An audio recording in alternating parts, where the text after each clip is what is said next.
আসসালামু আলাইকুম। আন্তর্জাতিক সর্বশেষ আপডেট সংবাদে আপনাকে স্বাগতম। শুরুতেই জানিয়ে দেব সংবাদ শিরোনাম।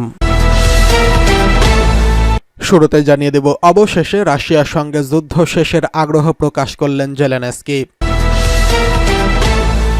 জানিয়ে দেব হিজবুল্লাহর পেজার বিস্ফোরণের দায় স্বীকার করে নিয়েছে নেতানিয়াহুর প্রশাসন। এরপরে জানিয়ে দেব ইসরায়েলকে জাতিসংঘ থেকে বহিষ্কারের এখনই উপযুক্ত সময় বলেছেন ইরানি কূটনৈতিক। এদিকে ইয়েমেনে যুক্তরাজ্যের বিমান হামলা, অস্ত্রাগার ধ্বংস।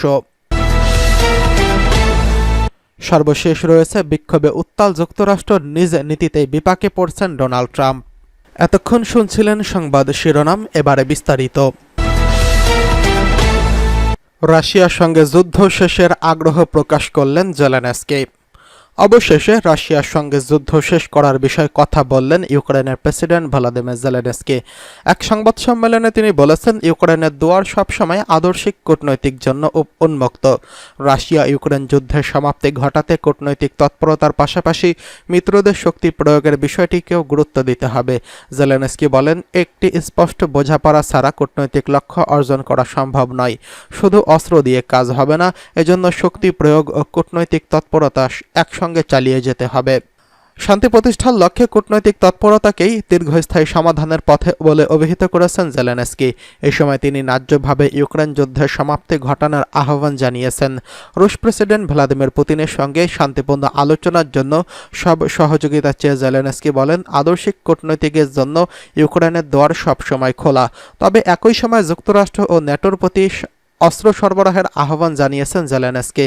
মাত্র 5 দিন আগে যুক্তরাষ্ট্রের ক্ষমতার পালাবদল ঘটেছে, কিন্তু দেশটির নতুন প্রেসিডেন্ট নির্বাচিত হয়েছেন রিপাবলিকান নেতা ডোনাল্ড ট্রাম্প। এর আগে ডেমোক্রেটিক প্রেসিডেন্ট প্রার্থী জো বাইডেন ইউক্রেনকে উজাড় করে অস্ত্র ও সামরিক সহায়তা দিয়েছেন।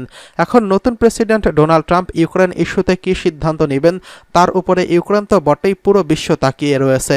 এদিকে রাশিয়ার প্রেসিডেন্ট ভ্লাদিমির পুতিনের সঙ্গে ফোন আলাপ করেছেন নবনির্বাচিত মার্কিন প্রেসিডেন্ট ডোনাল্ড ট্রাম্প। এই সময় ইউক্রেনের যুদ্ধ না বাড়ানোর জন্য পুতিনের প্রতি আহ্বান জানিয়েছেন ট্রাম্প। ফরাসি বার্তা সংস্থা এএফপি জানিয়েছে, বৃহস্পতিবার ফ্লোরিডা থেকে পুতিনকে ফোন করেছিলেন ট্রাম্প। সেই সময় নবনির্বাচিত মার্কিন প্রেসিডেন্ট পুতিনকে ইউরোপে যুক্তরাষ্ট্রের বিশাল সামরিক উপস্থিতির কথা মনে করিয়ে দেন। পাশাপাশি শিগগিরই ইউক্রেন যুদ্ধের সমাধান নিয়ে আরও সমালোচনা করার জন্য আগ্রহ প্রকাশ করেন। ধারণা করা হচ্ছে, ফোন আলাপটি সৌহার্দ্যপূর্ণ ছিল। ট্রাম্প প্রেসিডেন্ট নির্বাচনে এসে ইউক্রেন যুদ্ধ নিয়ে বেশ কিছু মন্তব্য করেছেন। তার মধ্যে অন্যতম হলো, তিনি যদি প্রেসিডেন্ট হন তাহলে 24 ঘন্টার মধ্যে যুদ্ধ থামিয়ে দেবেন। এদিকে অবশেষে হিজবুল্লাহর পেজার বিস্ফোরণের দায় স্বীকার করল নেতানিয়াহু। অবশেষে গেল সেপ্টেম্বরের মাঝামাঝিতে পেজার আর ওয়াকিটকি বিস্ফোরণে জড়িত থাকার তথ্য সামনে এনেছে ইহুদিবাদী দেশ ইসরায়েল। তখন লেবাননে একসঙ্গে প্রায় 4000 পেজারে বিস্ফোরণ ঘটিয়েছিল ইসরায়েল। এই ঘটনায় 40 জন নিহত এবং 4000-এরও বেশি মানুষ আহত হয়েছেন। ওই ঘটনায় ইসরায়েলকে দায়ী করে হিজবুল্লাহ ও ইরান। ইসরায়েল তখন এই নিয়ে কোনো মন্তব্য না করলেও অবশেষে এই হামলার অনুমোদন দেওয়ার কথা স্বীকার করছেন দেশটির প্রধানমন্ত্রী বেঞ্জামিন নেতানিয়াহু। লেবাননের সশস্ত্র গোষ্ঠী হিজবুল্লাহর ব্যবহৃত পেজারের মাধ্যমে বিস্ফোরণের অনুমতি দিয়েছিলেন বলে জানিয়েছেন নেতানিয়াহু। ইহুদিবাদী প্রধানমন্ত্রীর দফতরের মুখপাত্র ওমের দোস্তি বলেছেন, নেতানিয়াহু জানিয়েছেন তিনি পেজারকে নিশানা করে অপারেশন অনুমোদন করছিলেন। চলতি সপ্তাহে এই নিয়ে জাতিসংঘে ইসরায়েলের বিরুদ্ধে অভিযোগ দায়ের করছে লেবানন। তাদের অভিযোগ, এটা মানবতার বিরুদ্ধে হামলা। উল্লেখ্য, পেজার যোগাযোগের পুরনো অস্ত্র। ইসরায়েলের গোয়েন্দা সংস্থা নজরদারি এড়াতে হিজবুল্লাহ যোদ্ধারা এটি যোগাযোগের মাধ্যম হিসেবে ব্যবহার করত। তবে এটির মাধ্যমে বিস্ফোরণে হামলা চালিয়েছে ইসরায়েল। শুধু লেবাননেই নয়, ইরানের উচ্চপদস্থ কর্মকর্তা আহমেদ বকশায়েশ দাবি করেছিলেন দেশটির প্রেসিডেন্ট ইব্রাহিম রাইসের কাছেও নাকি একটি পেজার ছিল, আর সেই খবর জানত ইসরায়েল। ধারণা করা হয়, রাইসের হেলিকপ্টার বিধ্বস্ত করতে ইসরায়েল হয়তো তার ব্যবহৃত পেজারে বিস্ফোরণ ঘটিয়েছিল। এদিকে ইসরায়েলকে জাতিসংঘ থেকে বহিষ্কারের এখনই উপযুক্ত সময় বলছে ইরানি কূটনৈতিক। জাতিসংঘের সদস্য পদ থেকে ইসরায়েলকে বহিষ্কারের সময় এখনই বলে মন্তব্য করেছেন ইরানের আইন ও আন্তর্জাতিক বিষয়ক পররাষ্ট্রমন্ত্রী কাজেম গরিবাবাদি। তেহরানে অনুষ্ঠিত ইসলামিক সহযোগী সংস্থা OIC এবং আরব লীগের যৌথ পররাষ্ট্রমন্ত্রীদের বৈঠকে তিনি এই মন্তব্য করেছেন। সৌদি আরবকে এই বৈঠকের আয়োজনের জন্য ধন্যবাদ জানিয়ে গরিবাবাদী বলেন, গাজা ও লেবাননে বর্তমান পরিস্থিতি মানবতার জন্য লজ্জার বিষয় হয়ে দাঁড়িয়েছে। তিনি উল্লেখ করেন যে ফিলিস্তিনের জনগণ 7 দশকেরও বেশি সময় ধরে অবিচার এবং আগ্রাসনের শিকার হয়ে তাদের মৌলিক অধিকার থেকে বঞ্চিত। গরিবাবাদী আরও বলেন, ইসরায়েলের শত্রুতামূলক কার্যক্রম জাতিসংঘের নীতি এবং বৈধতার বিরুদ্ধে। জাতিসংঘের সনদ ছিঁড়ে ফেলা, মহাসচিবকে অবাঞ্ছিত ঘোষণা করা, জাতিসংঘের কর্মীদের হত্যা এবং আন্তর্জাতিক আদালতের রায়কে উপেক্ষা করার মতো পদক্ষেপের কারণে জাতিসংঘের সনদ বিশেষ করে 2 ধারা লঙ্ঘিত হয়েছে। তাই ইসরায়েলকে জাতিসংঘ থেকে বহিষ্কার করার সময় এসেছে।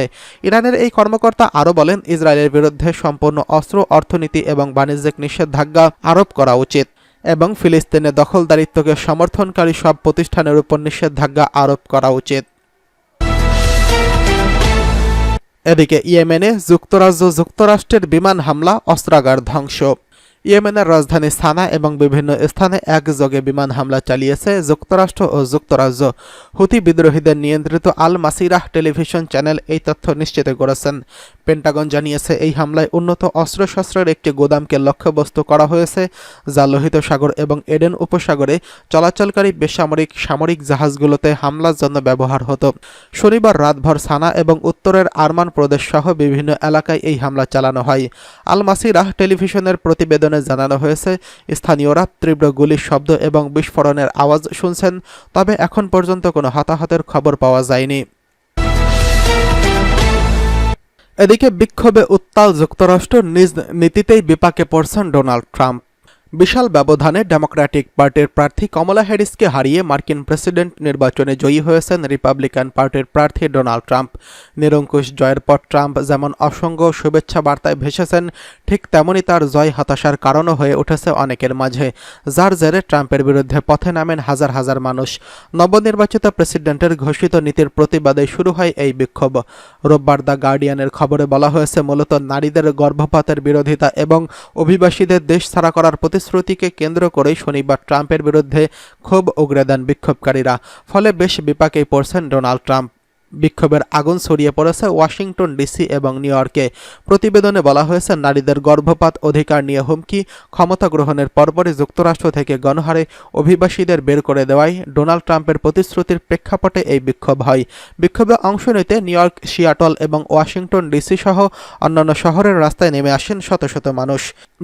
বিক্ষোভকারীদের আমরা আমাদের রক্ষা করব, আমরা পিছিয়ে যাব না, নিউ ইয়র্কবাসীরা একসঙ্গে দাঁড়াও এবং আমরা এই ঘৃণার বিরুদ্ধে লড়াই করব, এসব লেখা বিভিন্ন স্লোগান সংবলিত প্লাকার্ড বহন করতে দেখা যায়।